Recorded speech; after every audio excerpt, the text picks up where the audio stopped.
Hello guys, welcome to my channel. आज हम real romantic story fourth love का next part सुनेंगे। वो ईसा के कंधे पे अपने सर को रख के बोलता है, उसके बाद क्या बना रहे हो? तभी ईसा मुस्कुरा के बोलता है, सरप्राइज है, जब हो जाएगा तब देख लेना। तभी स्नेहा बोलता है, ठीक है। ऐसा बोल के वो ईसा के चीक पे किस करता है और ईसा के बोलता है, और मुझे कुछ दो। तभी ईसा कॉन्फ्यूज होकर बोलता है, क्या देना है आपको? तभी स्नेहा ईसा को बोलता है, क्या देना है मतलब? मेरा मॉर्निंग किस? मैंने तो अभी तुम्हें दिया, तुमने रिटर्न नहीं किया। तभी ईसा मुस्कुरा के स्नेहा के चीक पे एक प्यार से किस करता है। तभी स्नेहा सैड होकर बोलता है, ऐसे नहीं। तभी ईसा बोलता है, तो फिर आपने भी तो मुझे ऐसे ही दिया था। तभी स्नेहा बोलता है, हाँ मेरी गलती है, तुमने ठीक बोला, मुझे तुम्हें अच्छे से किस करना चाहिए था। ऐसा बोल के वो ईसा के फेस को स्क्वीज करके उसके लिप पे एक इंटेंस किस करता है। स्नेहा ईसा को छोड़ के फिर ईसा को बोलता है, अब दो, मुझे रिटर्न करो मेरा किस। तभी ईसा स्नेहा को बोलता है, पर अभी तो मैं खाना बना रहा हूँ, खाना जल जाएगा, बाद में दूँ? तभी स्नेहा बोलता है, नहीं बाद में नहीं, मुझे अभी चाहिए। तभी ईसा हिचकिचाते हुए स्नेहा को किस करने वाला था, तभी डोर पे डोरबेल बजता है। तभी ईसा स्नेहा को पुश करते हुए बोलता है, लगता है कोई आया है, मैं दरवाज़ा खोलता हूँ। ऐसा बोल के वो जाने वाला था। तभी स्नेहा ईसा के हाथ को पकड़ के बोलता है, अभी नहीं, पहले तुम अपना किस को कंप्लीट करो, फिर मैं जाने दूंगा तुम्हें। तभी ईसा अपने हाथ को छुड़ाते हुए बोलता है, मगर डोर पे कोई है। तभी ईसा हिचकिचाते हुए स्नेहा को किस करने वाला था, तभी डोरबेल फिर से बज उठता है। ईसा स्नेहा को पुश करते हुए बोलता है, प्लीज़ पहले देख लो कि कौन आया है, फिर हम इसके बारे में बात करेंगे। ये बोल के ईसा मुस्कुराने लगता है। स्नेहा ईसा को देख के बोलता है, अब तुम भी मुझे टीज करने लगे हो, ठीक है, हम देखते हैं दरवाजे पे कौन है, उसके बाद तुम्हें अपना किस रिटर्न करना होगा। ऐसा बोल के वो दरवाजे को खोलने जाता है। वो जब दरवाज़ा खोलता है, वो देखता है साक्षी एक इरिटेट सा लुक लेके उसके दरवाजे पे खड़ा है। तभी स्नेहा इरिटेट होकर बोलता है, क्या यार, तू हमेशा क्यों मेरे बिजनेस पे टांग अड़ाने चला आता है? कल रात भी, आज सुबह भी। अब बोल तुझे क्या चाहिए? तभी साक्षी बोलता है, क्या चाहिए का क्या मतलब? मैंने तुझे कुछ काम दिया था, वो तो तूने किया ही नहीं, ऊपर से तूने अपना फ़ोन भी स्विच ऑफ कर दिया है। तेरे घर गया था मैं, तेरे मॉम डैड ने बोला कि तू घर पे नहीं है, इसलिए मजबूर होके मुझे तेरे फ्लैट पे आना पड़ा। मॉम डैड की बातें सुन के स्नेहा जल्दी से साक्षी का मुंह कवर कर लेता है। साक्षी स्नेहा के हाथ को हटाते हुए बोलता है, क्या हुआ? तभी स्नेहा बोलता है, धीरे से बोल, अगर उसने सुन लिया तो? तभी साक्षी स्नेहा को बोलता है, किसने सुन लिया तो? तभी स्नेहा बोलता है, वो तुझे पता करने की कोई ज़रूरत नहीं है, मगर यहाँ पे मेरे मॉम डैड के बारे में बात मत कर। तभी साक्षी बोलता है, पर क्यों नहीं, क्या हुआ, और तेरे रूम पे कौन है? तभी किचन से ईसा चीखते हुए बोलता है, क्या हुआ, कौन आया है? तभी स्नेहा चीखते हुए बोलता है, कोई नहीं, डिलीवरी मैन आया है कुछ डिलीवरी करने के लिए, तुम अपना काम करो, मैं आता हूँ। तभी साक्षी चारों तरफ देखते हुए बोलता है, डिलीवरी मैन? कहाँ है डिलीवरी मैन? फिर वो खुद की तरफ उंगली दिखाते हुए बोलता है कि तूने मुझे अभी डिलीवरी मैन कहा? तभी स्नेहा बोलता है, तो प्लीज़ चुप कर, मैं नहीं चाहता कि उसे कुछ पता चले। तभी साक्षी डेविल सा मुस्कान लेके बोलता है, और इस बार तूने क्या झूठ बोला है? तू तेरा मॉम डैड का बातें क्यों नहीं बोलने दे रहा है? तभी स्नेहा अपने सर को खुजाते हुए बोलता है, मैंने बोला कि मेरा मॉम डैड नहीं है। तभी साक्षी मुस्कुराते हुए बोलता है, तू तो मुझसे भी गया गुजरा है, तूने अंकल आंटी को मार दिया इतने जल्दी? अगर अंकल आंटी को पता चलेगा तो उन्हें बहुत ठेस पहुँचेगा। तभी स्नेहा साक्षी को बोलता है, यहाँ पे ये सब बातें मत कर, मैं तुझसे बाद में बात करता हूँ। तभी साक्षी बोलता है, नहीं बाद में नहीं, तू अभी चल मेरे साथ, मुझे अभी पेपर रेडी करनी है। तभी स्नेहा बोलता है, इतना जल्दी क्यों है तुझे? मैंने बोला ना, मैं तेरा काम कर दूंगा। तभी साक्षी बोलता है, जल्दी का मतलब? आज 2 तारीख है और 4 तारीख को मेरी सगाई, और तुझे लगता है मैं जल्दी नहीं करूँ? तभी स्नेहा बोलता है, तेरी सगाई क्या, काजल से? तभी साक्षी बोलता है, हाँ उस लड़की से। तभी स्नेहा साक्षी को टीज करते हुए बोलता है, हाँ तो कर ले सगाई, वैसे भी तुझ जैसा एक डेविल पर्सन उस जैसा एक क्यूट पर्सन कभी डिजर्व नहीं करता। तभी साक्षी गुस्सा होकर बोलता है, हाँ मैं डेविल हूँ, वो मुझे डिजर्व नहीं करता। क्या ईसा तुझे डिजर्व करता है, तुझ जैसा लायर को? हमेशा तो उससे झूठ बोलता रहता है। क्या कभी तूने उससे सच बोला? तेरा प्यार भी सच है या सिर्फ झूठ? ये सुन के स्नेहा गुस्सा होकर बोलता है, तेरी तरह नहीं हूँ मैं। हाँ, मैंने झूठ बोला, मगर सिर्फ उसे पाने के लिए। मैं उसे सच में प्यार करता हूँ। और तू अपने आप को मुझसे कंपेयर मत कर।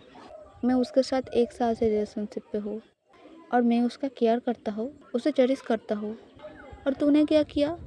उस दिन श्रुति को देख के तो लग रहा था कि वो तुझसे बहुत डरती है और वो तुझे पसंद भी नहीं करती। इसलिए तेरा और मेरा सिचुएशन कॉम्प्लीटली अलग है। ऐसा बोल के वो हंसने लगता है। तभी साक्षी और कुछ बोलने जा रहा था। तभी पीछे से ईसा आके बोलता है, इतनी देर क्यों लग रही है? तभी जब ईसा गेट की तरफ देखता है, वो देखता है वहाँ पे साक्षी खड़ा है। ईसा साक्षी को देख के थोड़ा सा घबरा जाता है। वो घबराते हुए स्नेहा को बोलता है, ठीक है आप बात करिए, मैं किचन पे जाता हूँ। तभी साक्षी स्नेहा की तरफ एक टीजिंग सा स्माइल देख के ईसा को पुकारते हुए बोलता है, ईसा तुम रुको, तुमसे कुछ बात करनी है मुझे। तभी ईसा पीछे घूमते हुए बोलता है, मुझसे आप क्या बात करनी है? तभी स्नेहा बीच में आते हुए बोलता है, तू इससे क्या बात करेगा? कुछ नहीं, तुम जाओ। तभी ईसा स्नेहा की तरफ सरप्राइज होकर देखता है। साक्षी स्नेहा की गलती को समझ के टीज करते हुए एक डेविल सा मुस्कान लेके बोलता है, तू? क्या तुम्हें मैनर्स नहीं है स्नेहा? अपने बॉस को कोई तू बोलता है? स्नेहा अपने गलती को समझ के अपने दांतों को पीसते हुए साक्षी से बोलता है, ओह सॉरी बॉस, मैं आपसे बाद में बात करता हूँ। हम दोनों अभी थोड़ा सा बिजी है, सो प्लीज़ आप यहाँ से जाइए। तभी साक्षी स्नेहा की तरफ कोई ध्यान ना दे के ईसा को बोलता है, तुम्हें पता है इसकी मॉम डैड? तभी स्नेहा अपने घुटनों पे आके अपने हाथ जोड़ के साक्षी को बोलता है, हाँ मेरा गलती कि आज मैं टाइम से जॉब पे नहीं गया। प्लीज़ मैम आप मुझे माफ़ कर दीजिए। आप प्लीज़ अपना मुंह बंद रखिए। ये सुन के साक्षी बोलता है, वैसे घुटने पे बैठने की कोई ज़रूरत नहीं था, मगर तुम्हें ऐसे देख के मुझे खुशी हो रहा है। तभी स्नेहा साक्षी को बोलता है, आप प्लीज़ थोड़ी देर रुकिए, मैं अभी डिस्टर्ब होके आता हूँ। ऐसा बोल के वो साक्षी के मुंह के ऊपर दरवाज़ा बंद कर देता है। ईसा साक्षी को बोलता है, वो आपके मॉम डैड के बारे में क्या बोल रहे थे? तभी स्नेहा बोलता है, कुछ नहीं, मैं मेरा मॉम डैड को बहुत याद करता हूँ ना, ये मेरे बॉस को भी पता है, तो इसीलिए वो तुम्हें बोलना चाह रहा था कि मेरे ख्याल रखने के लिए। वो मेरे बारे में बहुत सोचता है। ऐसा बोल के वो अपने मन में साक्षी को बोलता है, हरामी साला।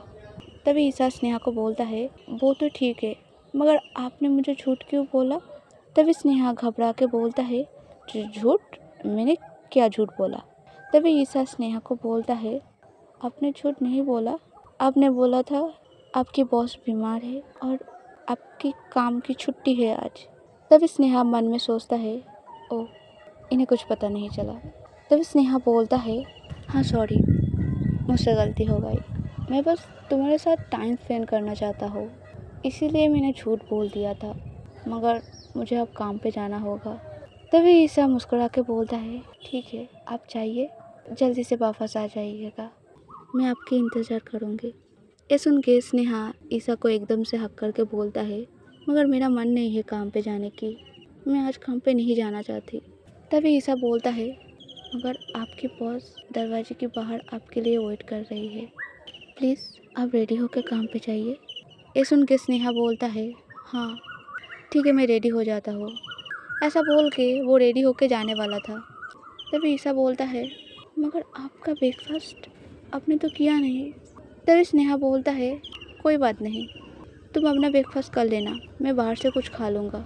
ऐसा बोल के वो जाने वाला था। तभी ईसा स्नेहा को बोलता है, आप थोड़ी देर रुको, मैं अभी आता हूँ। ऐसा बोल के वो किचन से कुछ पैक करके स्नेहा को पकड़ा देता है। स्नेहा कॉन्फ्यूज़ होके ईसा को पूछता है, ये क्या है? तब ईसा बोलता है, आपका ब्रेकफास्ट खा लीजिएगा। ये सुन के स्नेहा बहुत ही खुश हो जाता है। वो ईसा को हक करने वाला था, तभी दरवाजे पे फिर से नॉक करता है कोई। ये देख के स्नेहा इरिटेट होकर बोलता है, ठीक है मैं काम पे जाता हूँ, तुमसे बाद में मिलता हूँ, और आज रेस्ट लेना, अपने पार्ट टाइम जॉब पे आज जाने की कोई ज़रूरत नहीं है, ठीक है? ऐसा बोल के वो अपने हाथ को ईसा के सर पे एक बार सहला के दरवाजे से बाहर निकल जाता है। तभी साक्षी स्नेहा को बोलता है, इतना देर क्यों हुआ तुझे? तभी स्नेहा इरिटेट होकर बोलता है, और वो तुझे क्यों मैं बोलूँ? तभी साक्षी बोलता है, ठीक है, तू नहीं बोलना चाहता है ना, अभी ईशा को बता देता हूँ कि तूने उससे सिंपैथी लेने के लिए कितने सारे झूठ बोला है। ऐसा बोल के साक्षी ईशा के नाम लेके चीखने ही वाला था, तभी स्नेहा साक्षी के मुंह पे हाथ रख के बोलता है, प्लीज़ यार, तू मेरे लाइफ पे विलेन की तरह काम क्यों कर रहा है? मैं पहले से ही बहुत परेशान हूँ, तो अब मुझे परेशान मत कर। तभी साक्षी गुस्सा होकर बोलता है, तू परेशान है? तेरे मॉम डैड को कोई फ़र्क नहीं पड़ता कि तू क्या कर रहा है। तेरा गर्लफ्रेंड भी तेरे पास रहने आ गई और यहाँ पे मेरी ज़िंदगी झंड पड़ी है, और तू बोल रहा है कि तू परेशान है। तभी स्नेहा धीरे से बोलता है, हाँ तेरी ज़िंदगी झंड है, इसीलिए तू मेरे पीछे पड़ा है। तभी साक्षी गुस्सा होकर बोलता है, तो खुसुर फुसुर करके क्या बोल रहा है? तभी स्नेहा फेक मुस्कान देके बोलता है, कुछ नहीं, चलिए बॉस, हमें देर हो रहा है। ऐसा बोल के वो दोनों अपने अपने कार को लेके वहाँ से चला जाता है। कुछ देर बाद साक्षी अपने गाड़ी पे अपने बॉडी को लेन करके एक बॉस सी ओमैन की तरह खड़ा था। तभी स्नेहा साक्षी के पास आके उसको कुछ पेपर थमा देता है। तभी साक्षी बोलता है, काम हो गया? तभी स्नेहा बोलता है, हाँ हो गया। पैसों से क्या कुछ नहीं होता, मैंने बस कुछ पैसे दिए और उन्होंने मुझे हैंड ओवर कर दिया। ले पकड़ अपना पेपर और मेरा पीछा छोड़। ये बोल के वो साक्षी को रजिस्ट्री के पेपर थमा देता है। साक्षी रजिस्ट्री के पेपर को अच्छे से देख के बोलता है, ठीक है, मगर तेरे हाथ पे किसकी पेपर है? तभी स्नेहा बोलता है, रजिस्ट्री की। तभी साक्षी बोलता है, रजिस्ट्री की मतलब? तभी स्नेहा बोलता है, रजिस्ट्री के मतलब क्या है? मैं भी ईशा से शादी करूँगी। तभी साक्षी बोलता है, क्या ईशा तुझसे शादी करेगी? तभी स्नेहा कॉन्फिडेंट के साथ बोलता है, हाँ वो मुझसे करेगी शादी। इनफैक्ट उसने खुद ही बोला कि वो मुझसे शादी करना चाहती है। तभी साक्षी डाउट करते हुए बोलता है, चल झूठ मत बोल, तू इतना फेंकू है कि तुझ पे कोई भी यकीन नहीं करेगा। तभी स्नेहा बोलता है, किसने बोला तुझे यकीन करने के लिए? जब शादी करूँगा तब देख लेना। तभी साक्षी बोलता है, यहाँ पे गवाही के स्वरूप 2 सिग्नेचर लगेगा, एक तू कर देना और एक। तभी स्नेहा बोलता है, तू चिंता मत कर, और एक मैं ईशा से करवा लूँगा। तभी साक्षी स्नेहा को बोलता है, थैंक यू यार। ये सुन के स्नेहा बोलता है, कोई बात नहीं, बस वन रिक्वेस्ट, तू मुझे अपने पर्सनल टाइम पे डिस्टर्ब मत करना। तभी साक्षी बोलता है, मुझे कैसे पता चलेगा कि कब तू उसके साथ है? तभी स्नेहा बोलता है, हमेशा, मैं अब हमेशा उसके साथ रहूँगी। सो प्लीज़, अगर तुझे कुछ बोलना होगा तो तू मैसेज कर दियो, कॉल मत करियो। तभी साक्षी बोलता है, ओके ठीक है। ऐसा बोल के वो दोनों अपने अपने कार को ड्राइव करके अपने अपने घर चला जाता है। जब साक्षी घर पहुंचता है, वो देखता है श्रुति मेट के साथ बैठ के कुछ बातों को लेके हंस रहा है। साक्षी पीछे से आते हुए श्रुति को बोलता है, जब भी हमेशा मैं तुमसे दूर रहता हूँ तभी क्यों तुम ऐसे मुस्कुराते हो? मेरे सामने तो कभी नहीं मुस्कुराए। साक्षी का बात सुन के श्रुति पीछे मुड़ता है। श्रुति के फेस पे फिर से वही एक सैड सा एक्सप्रेशन आ जाता है, जिसको देख के साक्षी बहुत ही इरिटेट होता है। वो श्रुति को बोलता है, फिर से तुम्हारे मुंह पे वही सेम एक्सप्रेशन आ गया। ऐसा बोल के साक्षी सीढ़ी से ऊपर उठ जाता है। तभी वो मेड श्रुति को बोलता है, शायद यंग मिस गुस्सा हो गए। तभी श्रुति उस मेड को बोलता है, गुस्सा हो गए मतलब? वो तो हमेशा ही ऐसे गुस्से में रहते हैं, क्या तुमने कभी उन्हें मुस्कुराते हुए देखा? ऐसे बोल के वो मुस्कुराने लगता है। तभी वो मेड फुसफुसाते हुए बोलता है, हाँ देखा ना, जब वो आपके साथ रहते हैं तब तो वो बहुत मुस्कुराते हैं। तभी श्रुति इरिटेट होकर बोलता है, मुस्कुराते हैं? तुम्हें वो मुस्कुराना लगता है, पर मुझे तो नहीं लगता, वो तो हमेशा मुझे टीज करते हैं। ऐसा बोलकर श्रुति उस मेट को बोलता है, तुम उनकी बातें छोड़ो, हम जो बात कर रहे थे हम उसके बारे में बात करते हैं। ऐसा बोल के वो दोनों जिस टॉपिक को लेके बात कर रहा था उसके बारे में बात करने लगता है। कुछ देर बाद जब श्रुति अपने रूम पे जाता है, साक्षी श्रुति को देख के श्रुति को अपने पास बुलाता है। श्रुति साक्षी के पास खड़ा होकर बोलता है, हाँ बोलिए। तभी साक्षी श्रुति को रजिस्ट्री की पेपर पकड़ाते हुए बोलता है, इस पर साइन कर दो। तभी श्रुति साक्षी को पूछता है, ये किसकी पेपर है? तभी साक्षी श्रुति को बोलता है, पढ़ लो किसकी पेपर है। श्रुति जब उस पेपर को पढ़ने जाता है, साक्षी श्रुति के हाथ को पकड़ के खींच के उसके गोदी में बिठा लेता है।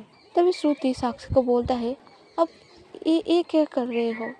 तभी साक्षी श्रुति को बोलता है, तुम्हें बैठा रहा हो, अच्छे से बैठ के धीरे धीरे पढ़ो, तभी तो तुम्हें अच्छे से समझ आएगा कि ये किसकी पेपर है। ये सुन के श्रुति और कुछ नहीं बोलता, वो उस पेपर को पढ़ने जाता है। तभी साक्षी श्रुति के नेक को किस करने लगता है। साक्षी के ऐसे किस करने की वजह से श्रुति ध्यान नहीं लगा पा रहा था। वो साक्षी को बोलता है, आप ऐसे करोगे तो मैं कैसे पढ़ूंगी। तभी साक्षी बोलता है, जैसे पढ़ा जाता है वैसे पढ़ो। ये सुन के श्रुति साक्षी को बोलता है, अगर आप ऐसे करोगे तो मैं 1 वर्ड भी नहीं पढ़ पाऊंगी। तभी साक्षी बोलता है, इससे मुझे क्या। तभी श्रुति फिर से पढ़ने की कोशिश करता है, मगर साक्षी अपने हाथ को श्रुति के टॉप के अंदर ले जाके उसके चेस्ट के एरिया पे जाके उसके चेस्ट के साथ खेलने लगता है, जिससे श्रुति एकदम से साक्षी के गोद से उठ जाता है। साक्षी श्रुति के हाथ को पकड़ के उसके गोद पे फिर से बिठा के बोलता है, क्या हुआ, अच्छे से पढ़ लो, फिर तो तुम्हें यहाँ पे साइन भी करना होगा ना। श्रुति साक्षी के हाथ को उसकी बॉडी के इधर उधर जाते हुए देख के वो अपने लिप को बाइट करके बोलता है, मेरा पढ़ना हो गया, आप मुझे पेन दीजिए और बोल दीजिए कहाँ पे साइन करना है, मैं कर देती हूँ। ये सुन के साक्षी एक डेविल सा मुस्कान लेके बोलता है, देखो तुमने अच्छे से पढ़ लिया ना, and don't tell me later कि मैंने तुम्हें पढ़ने नहीं दिया। तभी श्रुति अपने मन में सोचता है, अगर आप मुझे ऐसे ही डिस्टर्ब करोगे तो मैं कैसे पढ़ूंगी। मगर श्रुति साक्षी को बोलता है, नहीं ठीक है, वैसे भी मेरे पास ऐसा कुछ नहीं है जो मैं आपको दे सकता हो, तो मुझे फ़र्क नहीं पड़ता, आप पेन दीजिए। ऐसा बोल के वो साक्षी से एक पेन को लेके जहाँ पे साक्षी दिखाता है वहाँ पे साइन कर देता है। श्रुति को उस रजिस्ट्री के पेपर पे साइन करते हुए देख के साक्षी बहुत खुश होता है। वो श्रुति के गाल पे एक किस करके बोलता है, thank you baby, thank you for everything. तभी श्रुति कॉन्फ्यूज होकर बोलता है, क्या हुआ। तभी साक्षी बोलता है, कुछ नहीं हुआ, अब तुम जा सकते हो। ये सुन के श्रुति साक्षी को डाउटफुल आईज से देखने लगता है, मगर वो कुछ नहीं बोलता। वो रूम से निकल के साक्षी के लाइब्रेरी पे जाके वहाँ से एक बुक को लेके पढ़ने लगता है। तभी साक्षी के फ़ोन पे कोई कॉल करता है। साक्षी फ़ोन को जब रिसीव करता है, वो पर्सन दूसरी तरफ से बोलता है, मैम आपने जो जो बोला था मैंने सभी डाटा कलेक्ट कर लिया है, मैं आपके लैपटॉप पे वो भेज रहा हूँ। तभी साक्षी बोलता है, ठीक है, तुम्हें कितना पैसा चाहिए तुम बस मुझे बोल देना, मैं तुम्हें एक चेक भेज दूँगा। ऐसा बोल के वो फ़ोन काट देता है। साक्षी उन सारे डाटा को देखने लगता है। उस डाटा के अंदर श्रुति के अंकल आंटी ने क्या क्या क्राइम किया है वो सब के बारे में जानकारी था। साक्षी उन सभी डाटा को पढ़ के एक डेविल सा मुस्कान लेके बोलता है, अब और मज़ा आएगा। ऐसा बोल के साक्षी अपने एक स्पेशल बॉडीगार्ड को फ़ोन करता है। वो उस बॉडीगार्ड को बोलता है, 2 पर्सन का नाम भेज रहा हो, उन दोनों को पकड़ के मेरे बेसमेंट पे लॉक कर देना और ये काम जितना जल्दी हो सके उतना जल्दी करना। ये सुन के उसका बॉडीगार्ड बोलता है, ठीक है मैम, काम हो जाएगा। तभी साक्षी के फ़ोन पे एक दूसरे नंबर से फ़ोन आता है। जब साक्षी उस नंबर को रिसीव करता है, दूसरी तरफ से एक पर्सन बोल रहा था, हमारी और तुम्हारी एंगेजमेंट फिक्स्ड हो गई, तुमने तो बोला था तुम मुझसे शादी नहीं करोगे, ये मेरा सिर्फ ख्याली पुलाव है।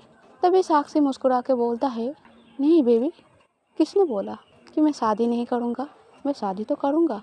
तभी काजल मुस्कुरा के बोलता है, तो अब मैं तुम्हें पसंद हूँ। तभी साक्षी उसके बातों को कोई जवाब ना देते हुए बोलता है, परसों मिलते हैं, तुम्हारे लिए एक बहुत ही प्यारी सरप्राइज़ है। तभी काजल खुश होकर बोलता है, हाँ ठीक है। साक्षी उसके फ़ोन को कट कर देता है। तभी साक्षी सुनता है उसके मेंशन के बाहर बहुत ही शोरगोल हो रहा है, जिसको सुन के वो मेंशन से बाहर आके देखता है साक्षी का मॉम उसके एक बॉडीगार्ड को बहुत ही ज़्यादा डांट रहा था। साक्षी का मॉम बोल रहा था, तुम्हें इतना पता नहीं कि तुम लोगों का असली मालकिन कौन है, अगर तुमने अभी मुझे घुसने नहीं दिया तो मैं तुम लोगों को फायर कर सकता हूँ। तभी साक्षी बोलता है, मॉम आप यहाँ पे क्या कर रहे हो और इन लोगों का असली मालकिन कौन है, आप। ऐसा बोल के वो उसके मॉम को टीज करने लगता है। तभी उसका मॉम बोलता है, जो कार्ड मैंने भिजवाया था क्या तुम्हें वो मिली। तभी साक्षी बोलता है, हाँ मॉम मिली ना, ऑफकोर्स मिला, मैं तो उसे खोल के भी देखा। तभी साक्षी का मॉम बोलता है, और तुम इससे खुश हो।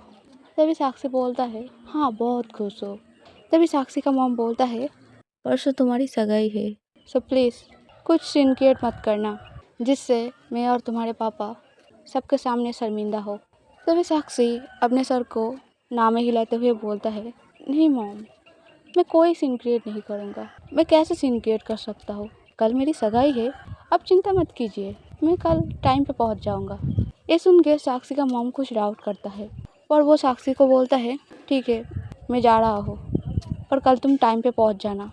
जब साक्षी का मॉम साक्षी से बात करते हुए साक्षी के लाइब्रेरी की बैल्कनी की तरफ देखता है, वो देखता है वहाँ पे श्रुति खड़ा होके उन सब की तरफ ही देख रहा है। तभी साक्षी का मॉम इरिटेट होकर बोलता है, ये लड़की अभी भी यहीं पे है। तभी साक्षी एक बार पीछे मुड़ के श्रुति को देख के श्रुति की तरफ एक प्यारी सी स्माइल देके फिर उसके मॉम की तरफ देख के बोलता है, अरे मॉम, कहाँ जाएगी वो? मेरी वाइफ है, वो मेरे साथ रहेगी ऑब्वियसली। ये सुन के साक्षी का मॉम बोलता है, तुम्हारा वाइफ? तभी साक्षी बोलता है, हाँ मेरा वाइफ। तभी साक्षी का मॉम बोलता है, कल तुम्हारी एंगेजमेंट होने वाली है और अभी भी तुम एक दूसरी लड़की को अपना वाइफ बोल रहे हो। ठीक है, तुम अपनी मर्जी से कुछ भी करो, बस तुम परसों अपने सगाई पे टाइम से पहुंच जाना। ये सुन के साक्षी अपने सर को हिलाते हुए बोलता है, अब चिंता मत करिए मॉम, ऑब्वियसली मैं टाइम से पहुंच जाऊंगा। ये सुन के साक्षी का मॉम वहाँ से चला जाता है। साक्षी उसके मॉम को जाते हुए देख के वो भी वहाँ से अपने लाइब्रेरी की तरफ चला जाता है। साक्षी लाइब्रेरी में जाके श्रुति को पीछे से जाके हक कर लेता है। श्रुति साक्षी को बोलता है, क्या हुआ? तभी साक्षी बहुत ही जेंटल वॉइस में बोलता है, क्या तुम अपने हाथों को मेरे सर पे रख के थोड़ा सा सहला सकते हो? साक्षी का ये बात सुन के श्रुति पूरा चौंक जाता है। आज के लिए इतना ही। अगर स्टोरी पसंद आए लाइक करना, कमेंट करना, सब्सक्राइब करना। Okay, bye bye.